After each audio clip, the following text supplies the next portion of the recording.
Shadowrun has always had an odd place within its genre and within the world of video gaming. It is a cyberpunk tabletop RPG franchise where the gimmick is that fantasy creatures and magic also exist alongside transhuman cyborgs and evil corporations. Instead of being an interesting deviation of the genre, it has managed to become one of the most pronounced and defining entries in the cyberpunk genre itself, due in part to how strongly the series has always pushed the major themes of anti-capitalism and class disparity that defines what cyberpunk is and has always been up until recent years with the likes of The Last Night. Oddly, Shadowrun's attempts to enter the video game space have almost all been disasters, not helped by every single released title simply being called Shadowrun. Of these games, only the Super Nintendo and Genesis games could be considered successes of any sort, but only cult successes. They overly simplified many of the systems and concepts of the original tabletop game in order to try to make themselves palatable to a still young medium used to power fantasies. Thus, dark political stories with fantasy allegory became killing the evil dragon and little else beyond setting trappings. After a mid-2000s team shooter burned out on the Windows Vista with no real discernible connection to the source material supposedly based on, the franchise disappeared from the medium until 2012. Shadowrun Returns was an attempt by franchise creator Jordan Weisman to finally make a proper Shadowrun video game, and he succeeded. The Shadowrun Returns Kickstarter met its goal in roughly a single day, and the final product released in 2013 and led to the eventual development of Dragonfall in Hong Kong, arguably two of the best Western RPGs to be released in the last decade. This doesn't mean Shadowrun Returns belongs in that same company, though. Shadowrun Returns is more like a proof of concept than its own fully fledged game, as the team was experimenting with what did and didn't work with the foundation they made here. Think of it as the Flash version of Super Meat Boy. All the parts are there, but the end results are on radically different levels than what you got in that first Flash game. Dead Man's Switch, the sole developer-made campaign offered and Returns, cast you as a Shadowrunner of your own design. Shadowrunners in the setting are those who big corps and desperate citizens call when they need dirty work done, the type of people who can play into the conspiracy games that rule the world or be swallowed up by them and used like pawns. Your runner is contracted by an old friend named Sam Watts, probably the last surviving runner you know, or would be if the message wasn't being sent precisely because Sam had just died. After a flashback tutorial battle showing the last mission you did with Sam, his pre-recorded message explains that he has been killed somewhere in Seattle and needs you to find his killer, offering 100,000 Nuyen reward, the currency of this setting, through a life insurance policy. You agree for whatever reason you pick and then head to Seattle to find out what happened to Sam.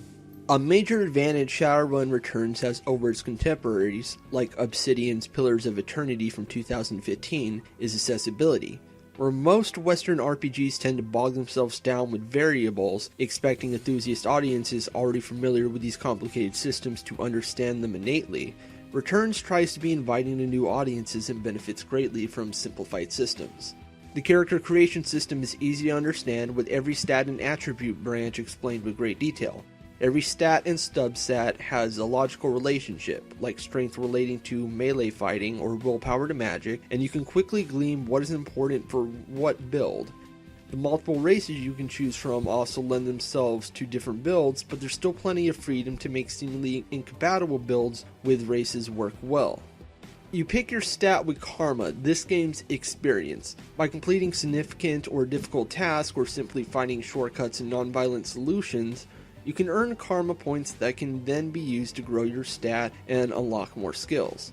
It's more gratifying reward than experience and levels, giving you points to spend right away however you wish, and the main campaign gives these points out like free samples at a supermarket. They offer a ton of customization opportunities, though specialization is encouraged and ultimately necessary up to a certain point. Listed classes give an idea of who needs what, but you're free to combine and toy with these stats however you wish. All 5 races also bring their own advantages and disadvantages. Humans are the most balanced of the races and start with an extra 3 karma. Elves have higher charisma and quickness caps and an extra starting charisma point. Dwarves have higher body strength and willpower caps with an extra willpower point at start, a rare case where dwarves have advantages as mages instead of the other way around. Orcs have charisma and intelligence caps, a point lower than humans, high body and strength caps, and one extra starting body, and the massive troll race basically double down on orc strength and weaknesses, with even lower charisma and intelligence caps, a lowered quickness cap, ridiculously high body and strength caps to the point that you'll never reach that high in the main campaign, and one extra body and strength at start. It's the caps on the orcs and trolls that have started to raise eyebrows, adapting one part of the original game that probably should have been left alone. Harebrained Scheme Shadowrun games are far more inclusive than I expected, with multiple queer characters and inclusion of different nationalities and ethnicities even among the fantasy races, such as one of your later party members in Hong Kong being a Somalian dwarf. However, this doesn't erase the baggage that comes from how these fantasy races have been portrayed in other fantasy works. Orcs, in particular, are usually used as shorthand for primitive cultures, an ethnocentric view of the world that erases native perspectives. They're the dreaded other that bring war and spread violence, made inhuman and alien as easy shorthand for evil. The fact they're sometimes portrayed with war drums or carry items made with animal bone or feathers comes from racist myths of the days of colonialism, which permeates all Western life to this day.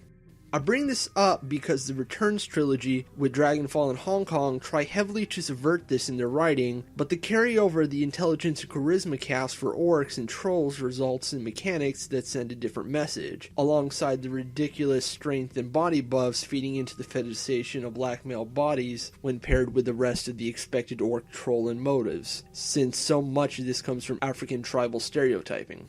Returns also doesn't engage much with race and social dynamics much in its Dead Man Switch campaign, even including a mentally impaired troll as a major supporting character. It's a bizarre afterthought in the game's otherwise strong sense of justice and diversity. The mechanics are refreshingly simple to learn. You can move your character around with mouse clicks, which extends to interacting with people and objects. Battle plays out the same way with an XCOM-style turn-based strategy setup, complete with percentage chances to hit displayed and a cover system. Healing is also used in a very odd way. While healing packs are limited, healing spells can only heal based on damage done by the last attack. It serves the game mechanically and thematically, making every confrontation a struggle with no real room to thrive. This really carries over into Dragonfall, where the late game areas become tiring marathons that reward stealth and strategy so you can avoid draining and unnecessary fights through other solutions, which also rewards you with more karma. Return stumbles in that department though. While simplifying the mechanical basics is welcome, the streamlined effect extends to almost every aspect of the game. Runs, the dungeons of the title, the jobs Shadowrunners do, lack variety and usually come down to simple battle gauntlets through a hallway or a small collection of rooms. Only the cult compound manages to differ with an interesting infiltration motive, but the various strategies you can use don't cancel each other out, resulting commonly in situations where you end up doing every possible option for completionist's sake and the game does not do anything to stop you. The hub area is basically a collection of shops in a basement with some extra dialogue and mostly vacant bar up top. Charisma is useful for gaining additional options to avoid some battles, but little else outside a late game corp infiltration area. Side runs are almost non-existent with a barely notable lab crawl and a side story that feels incomplete and lacking the emotional core it thought it had earned by then, revolving around a side character named Coyote. The overall design also poorly handles different character builds, really wanting you to invest in decking to get the most out of the experience, and it's almost necessary in the second to last major run in the game. Decking is Shadowrun's VR version of hacking, where people plug their brains into computer systems. It's a cool idea, and Returns definitely shines here compared to the original tabletop game, where including any sort of decking in a run could lead to endless logistical nightmares for the person putting the run together. Yet, like most everything else, it feels empty. Decking segments function just like the main game with select groups of enemies to fight, just now with program abilities you can buy and summable allies called ESPs that you can control. It's necessary to learn for just one area of the game where you have to hack a computer system, and while you do get a free Decker to use for the mission, he's so far out of the league of a player character with a proper Decker and quickness/pistol build, which comes with a free reload action at high enough levels, that he feels completely unnecessary. On top of this, said Decker is Dodger, one of the most famous Deckers in early Shadowrun canon, and his skills are absolutely pitiful here, especially with how useless he is in meat space. All this suggests there wasn't enough time to properly plan out all the variables that would come from such customization offered by the character creation system. Add this in with the constant forward-moving campaign and the whole experience feels like a forgettable theme park ride. It's efficient at what it does, but it doesn't leave a lasting impression. Some builds also lead to plenty of frustration in use. Mages are handicapped due to their inability to use cyberware. The essence system in the game dictates that you only have a set amount of so-called essence that you can have to implant cyborg parts on yourself, the so-called cyberware, to grant yourself various bonuses. But mages also gain a lot of their power and magic from their essence, so using cyberware cripples them significantly in their main strength. They're limited to low physical stats for your main build if you have any interest in investing in charisma, which you should. The AI is also absurdly hostile to any player runner with a magic build, making a beeline right for them and will almost always kill them with great efficiency, a problem not solved until Hong Kong with better map design.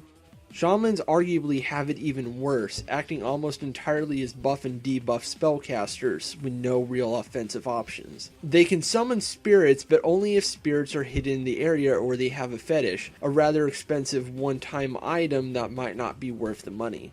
Making matters worse is that the spirit can actually escape your control and become a whole new problem to deal with in a firefight, making the prospect of doing a shaman build, especially in such a battle-heavy campaign, undesirable. The stories where all the major strengths and flaws really gather together. The idea behind Dead Man's Switch is strong, starting with a murder mystery that slowly evolves into something much larger, using some of the biggest beasts in the Shadowrun canon and placing your runner well in over their head. However, it's paced so fast that there's no room to breathe and take it all in. Every story element and character beat has a good idea behind it, like Coyote's hatred for the BTL virtual reality drugs, but very little of it comes together or has payoff. This is part of the point, as you're just some random runner getting caught up in various stories that have nothing to do with you or your main goal, other than plot connections, but the idea isn't pushed as strongly as it could with how many members of the Steamtrist Union get behind you or how they're used by different faction heads in their own plans. The campaign is also thematically slapdash. The background and settings certainly have all the right cyberpunk elements and make great use of the fantasy parts of the Shadowrun universe, like helping a shaman summon ghosts to find clues to a murder. The grimy slums feel lived in and homely despite the obvious danger, and the clean spaces of the cult compound and the office building feel like alien prisons. There's a clear power imbalance in the world, one you get to see shown with a few supporting characters, but the main story is mostly uninterested in this beyond a way to get the players motivated in the main plot. The themes most focus on are family versus desire, with multiple characters having to choose between what they want to do and their obligations to family, and the answers are almost never clean-cut on one side. The Telstrians have an obvious and unhealthy family dynamic that cost a young man who loved the CEO's daughter the use of his legs, favoring the daughter to break free and live a happy life with the one she loves.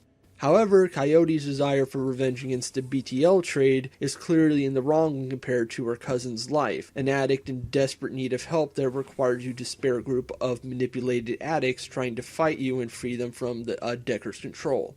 The main conflict between Sam and his sister that becomes the most central part of the whole narrative complicates things further, with said sister's desire being an entirely new family she can actually trust, and Sam showing regret for betraying his loved ones for his Shadowrun desires in his last recorded message. Even the Steamtrist Unions feels like a makeshift family in its own way, where wayward people come together to form a unit of their own. The uniting thesis for all these stories is that families shouldn't be an obligation, but bonds that make everyone stronger, using Sam's drama as an example of how this can all go horribly wrong if those bonds are broken for selfish reasons. The problem is that this never feels like the central theme. It is a theme, but not the theme. The many nods to Shadowrun lore seem to be the source of all these issues, with the final act focusing too much on names familiar to franchise fans and hints at things to come to make the story stand out strongly. The real theme seems to be the importance of freedom and choice, with Harlequin, possibly one of the most important characters in the franchise lore, directly stating why he runs. Shadowrunners don't have to be a part of the systems that control everyone and everyone else, and while they lack power, they can nip away at the power megacorps do have in a way citizens can't. They can have an unexpected impact on the world, the real game changers that hide in the shadows and do as they wish, even if their lives might be short. Ultimately, they are free, and they can do something no one else can. This is the central theme at play, but it's poorly explored due to a lack of branching consequences and the overall sense that you don't actually matter in the final confrontation to stop an army of ghost bugs from devouring the city. Yes, really. Shadowrun Returns is a lovely looking game with a great sense of atmosphere, but a lacking central aspect to make it pop, not helped by how stripped down everything is. The lack of overly complicated mechanics is nice, but the lack of a complex story and detailed world to explore makes the whole experience leaving one wanting. A desire satisfied with Dragonfall in Hong Kong not long after. Returns is a foundation for greatness, but not greatness itself. There's value in that though. The biggest accomplishments start with the smallest of steps, and what was learned from Returns' failings resulted in 2 incredible follow-ups and a more experienced studio. Even in the mediocre, there's still something to respect and appreciate. Everyone has to start somewhere, and I believe this game is the biggest proof of that.